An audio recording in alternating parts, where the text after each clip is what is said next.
here I am ready to record chapter 6 of the Magic School Bus. It's called Time Traveling Tourists. Back at school, Professor Frizzle was packing her banana yellow motorbike for one of her research trips when the Magic School Bus reappeared in the parking lot. Arnold walked over to his former teacher. Miss Frizz? I mean, Professor Frizzle? He asked nervously. This is a picture of Arnold seeing Professor Frizzle and wanting to go talk to her. Hi, Arnold, Professor Frizzle replied as a gold tamarind monkey hopped onto Arnold's shoulders. Meet my new research assistant, Goldie. What can we do for you? I'm not sure how to say this, but you need to come back, he begged. What's the problem? Professor Frizzle asked. Your sister is nice and everything. But she's new, Arnold said. Yes, Professor Frizzle said, raising her eyebrows.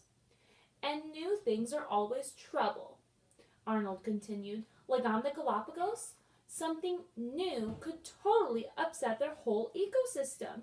True, sometimes new species can be a problem, Professor Frizzle explained as a bee buzzed around her head. But not always. Honeybees were new to North America once, but they became part of a new balance. They didn't bring on a disaster at all. They just brought yummy honey. Here's a picture of the monkey jumping on Arnold's back and Arnold talking to Professor Frizzle.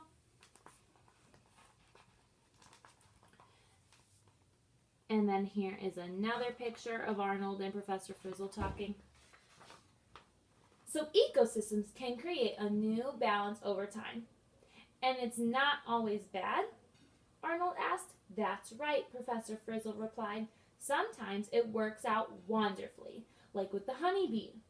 But with invasive species, it's not so good. I wish I knew how it was going to work out for our class, Arnold said sadly.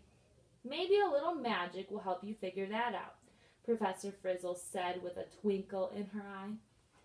Magic? Arnold said eagerly. It runs in our family, you know, said Professor Frizzle, smiling. Thanks, Miss Frizzle, Arnold said. I mean, Professor Frizzle. Then he hurried inside the school and back to science class. Miss Frizzle greeted him warmly. Hey, Arnold, she said, I see one of my students hasn't adapted to the idea of a new teacher. Here is Professor Frizzle and Arnold talking, and then here is Arnold and Miss Frizzle talking. I'm supposed to ask you about magic, Arnold replied, scratching his head in confusion. But I don't see how that's going to help me see how things will work out in the future. Well, let's go see, Professor Frizzle replied. Are you saying we should go ahead in time? Arnold asked in surprise. Well, there's no better time to visit the future than the present, Miss Frizzle said, winking to the bus. The kids followed Miss Frizzle and Arnold outside and climbed aboard. A few seconds later, they were being transported through a time tunnel. They soon arrived in the science classroom of the future in miniature form, which was perfect for making observations while remaining unnoticed. Wow, Jody exclaimed. Look at all that cool technology. I want to go to this school 30 years in the future. Ralphie didn't look excited. If I don't get my grades up, I will be at this school 30 years from now, he joked. Here is Miss Frizzle saying, to the bus, to go down the time tunnel for some magic. And this is the classroom 30 years in the future. Look, Keisha exclaimed as she pointed out the kids in the future class. It's Arnold Jr., Wanda Jr., Ralphie Jr., everybody Jr.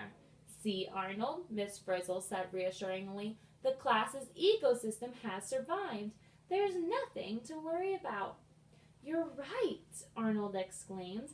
What a relief. I guess I was totally overreacting. Suddenly, Wanda Jr. started talking. Guys, want to see my project on the huge Galapagos crisis? She asked.